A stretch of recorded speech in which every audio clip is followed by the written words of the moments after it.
E aí pessoal, tudo bem com vocês? Sou o Marcelo, gravando mais um material aí para o nosso canal do YouTube do Jesus Rede Vivo, viu? Mando um abraço para todos vocês. A gente estava querendo comentar com vocês hoje de uma forma mais breve e trazer um assunto que a gente sempre fica muito interessado, as pessoas gostam realmente de comentar bastante, né? Que são os bastidores da vida espiritual das personalidades, né? Então é aquela história do quem foi quem. Isso chama muita atenção do meio, daqueles que estão no meio espírita, também do pessoal que está de fora da nossa doutrina. Então vocês sabem, os nossos amigos sabem, né? Que a reencarnação é um princípio doutrinário no espiritismo, né? Essa ideia de que a individualidade passa na Terra por várias experiências em diferentes vestes físicas, assim a gente pode dizer.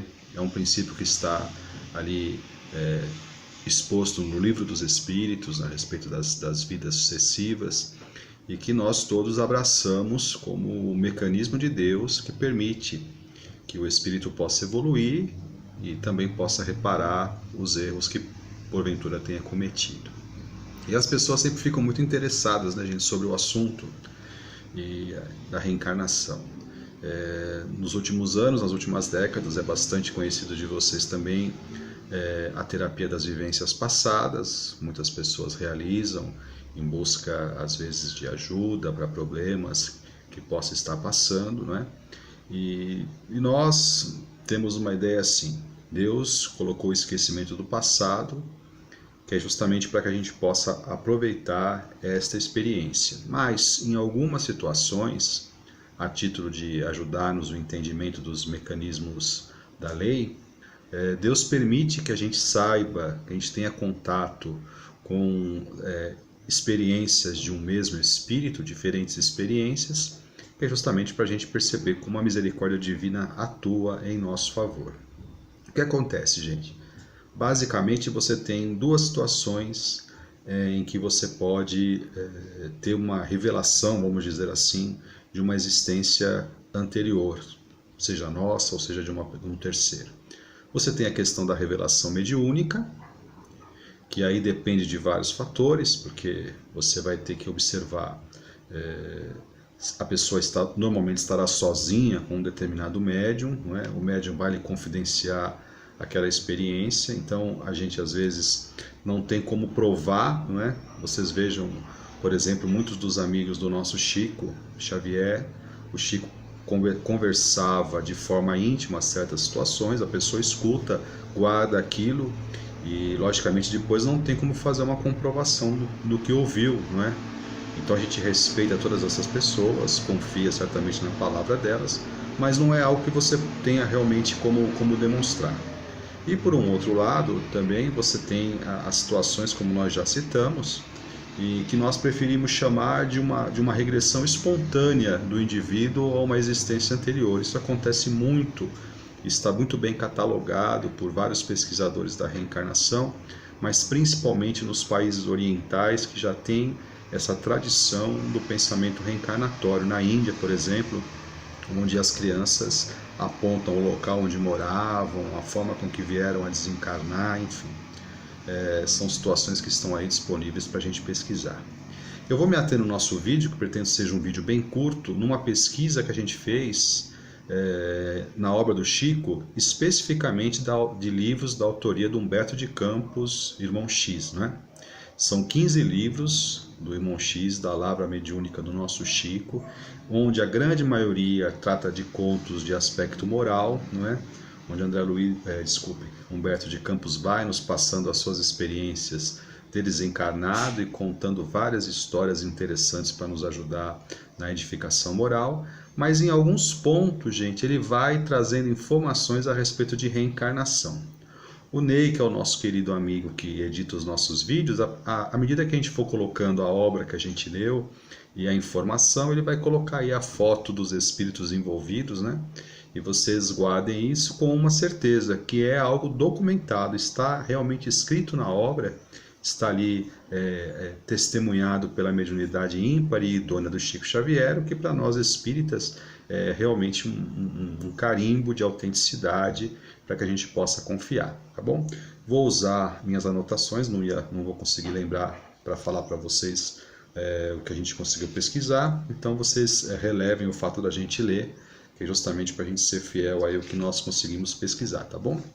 Livro 1, Crônicas de Além-Túmulo, né? No livro Crônicas de Além-Túmulo, o Humberto de Campos faz uma primeira revelação a respeito de uma personalidade conhecida, que é Judas Iscariotes. O discípulo de Jesus que, de forma inadvertida e preso ali numa armadilha que lhe foi feita, não é? Ele também tinha anseios muito terrenos para Jesus, acaba traindo o mestre, não é? E depois se suicida. Diz Humberto de Campos no livro Crônicas de Além-Túmulo que numa entrevista com Judas, que ele realiza no além, Judas lhe informa que redimiu-se após ter várias existências muito penosas, ele redimiu-se daquela traição com Jesus através de uma existência no século XV, onde ele sim encarnou e foi traído também, foi vendido e morreu na fogueira inquisitorial. Ele não afirma com todas as letras, mas para nós, nas entrelinhas, fica muito claro que Judas Iscariote teve uma existência nova no sexo feminino, como Joana d'Arc, né? A grande mártir dos franceses, heroína da Guerra dos 100 Anos, que foi queimada viva na fogueira pela Santa Inquisição. Então, primeiro, Crônicas de Além-Túmulo, Judas Iscariote, Joana d'Arc. Pode carimbar, que isso aí tem o selo de autenticidade do Chico, viu? No mesmo livro, Crônicas de Além-Túmulo, Humberto de Campos faz uma citação bastante sutil ali num contexto de uma mensagem que era dirigida às mães, mas ele faz uma outra revelação, falando de Herodes o Grande, aquele mesmo que ficou tragicamente conhecido na história por conta da matança dos inocentes. Vocês devem lembrar, né? Quando Jesus nasceu, os reis magos o procuraram para saber se ele tinha informações sobre o rei de Israel, não é? E Herodes, ciumento e preocupado com o trono, manda que os seus soldados, seus segazes, matem todas as crianças com menos de 2 anos, a triste matança dos inocentes. Então, Herodes, que apesar de ser um grande empreendedor, conforme as pesquisas históricas recentes, era um homem bastante cruel. E o que Humberto de Campos vai nos falar? Que o rei Herodes o Grande de Israel, que era um rei cliente, né? Os romanos permitiam que ele fosse rei, ele vai reencarnar-se, não é? Depois de viver a época do Cristo, aproximadamente em 37 a.C.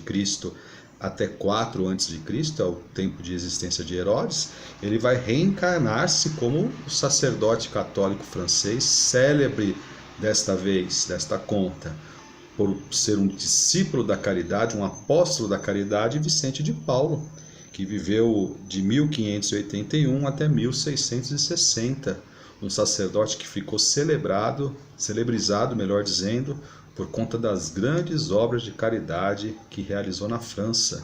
Então vejam só, o espírito redimindo-se de um passado culposo. Olha só que interessante, não é? Herodes, São Vicente de Paulo, pode aí carimbar também, Ney. A autenticidade da mediunidade ímpar de Francisco Cândido Xavier, o nosso Chico. Esses dois do Crônicas de Além-Túmulo. Vamos para o segundo livro também, que tem informações importantes a respeito. Brasil, Coração do Mundo, Pátria do Evangelho. Essa obra de Humberto de Campos que fala da trajetória e do destino do nosso país. Ele vai comentar, gente, em determinada parte do livro, que Jesus estava conversando com um dos seus ministros, né, dos ministros do Cristo, espíritos altamente evoluídos com a responsabilidade de ajudar o Senhor Jesus na administração do nosso planeta, se assim nós podemos dizer. Esse espírito se chama Iliu ou Iléu, aí depende da forma que a gente vai pronunciar, da forma árabe ou da forma hebraica, não é? E ele se dirige a Iliu conversando com ele, e o que acontece? Iliu, esse ministro de Jesus, era um doutor da lei, um grande rabino judeu, né, do tempo também proximamente de nosso Senhor Jesus Cristo. Era um grande rabino, e inclusive fundou uma escola rabínica de muita fama na época, era um homem ímpar também, que vocês devem lembrar do livro Paulo Estevão, quem leu, ou mesmo de quem conhece o Novo Testamento, de Gamaliel, que foi o grande mestre, se assim podemos dizer, de Saulo de Tarso, né? Ilio, ou Iléu, era avô de Gamaliel. Então vocês vejam que era uma família de tradição rabínica, né?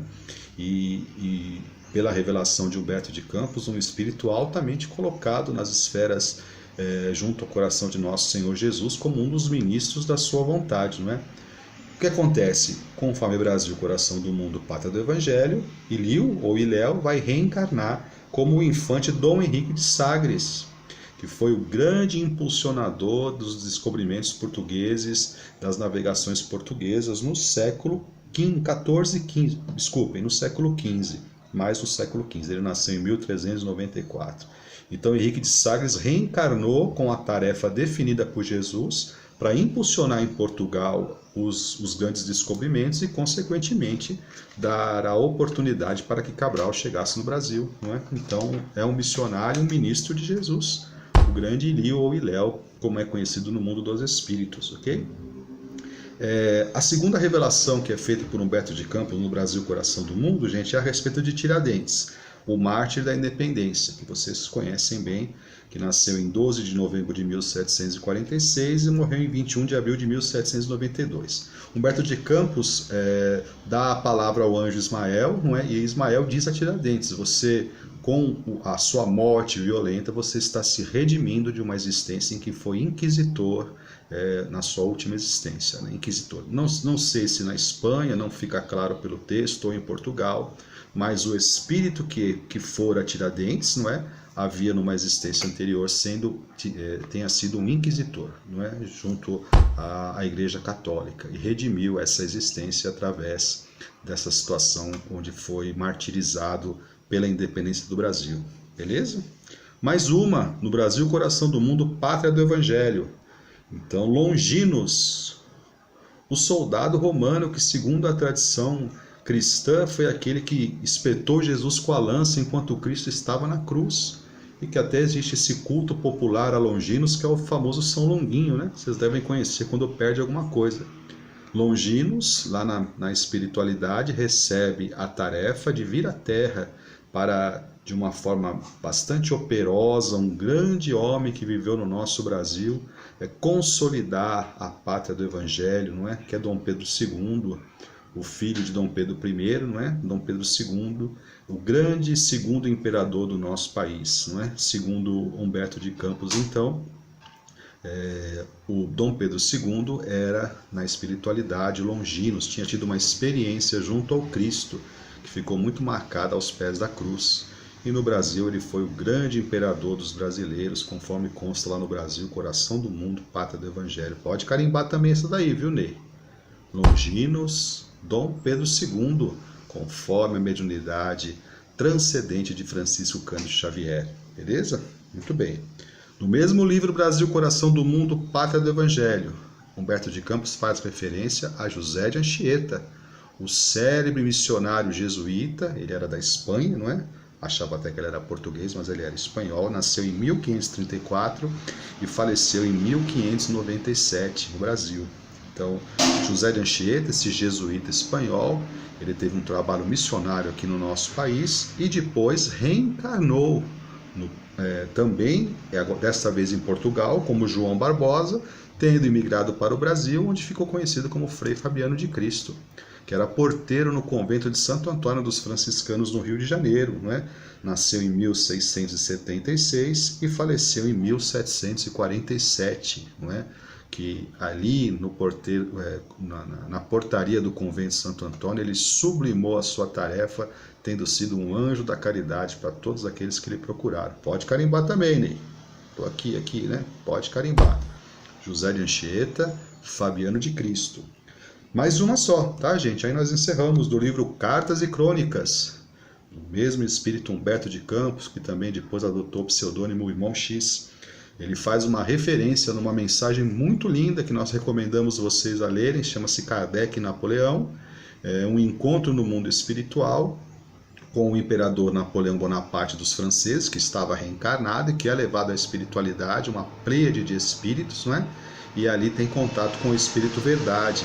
Vejam só, gente, Ali nessa conferência de espíritos nobres, onde é apresentado aquele que seria Allan Kardec a Napoleão Bonaparte, é revelado pelos espíritos que Napoleão era o mesmo Júlio César, o imperador, não imperador, o ditador romano, não é, que ficou célebre pelas suas grandes conquistas militares, não é? Então, Napoleão Bonaparte, imperador dos franceses, nos últimos estágios da Revolução Francesa, não é?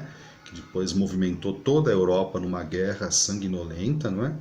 E quase se tornou um imperador de toda a Europa. Aliás, esse era o plano da espiritualidade para facilitar a chegada do Consolador Prometido, mas que não teve resultado. Era o mesmo Júlio César, né? O grande tirano que praticamente abriu espaço, abriu caminho para a consolidação do Império Romano, não é? Então, Júlio César, que ficou célebre por suas vitórias militares. Caio Júlio César foi o que eu escrevi aqui, nascido em 13 de julho de 100 a.C. e que viveu até 15 de março de 44, não é? Também antes de Cristo, logicamente. Gente, são essas informações, estão ali atestadas, também essa pode confirmar, viu, Ney? Nosso Napoleão Bonaparte, Júlio César. A gente vai continuar com as nossas pesquisas nas obras do Chico. Tá documentado, a gente traz para vocês. Fiquem ligados, ok? Grande abraço, até a próxima.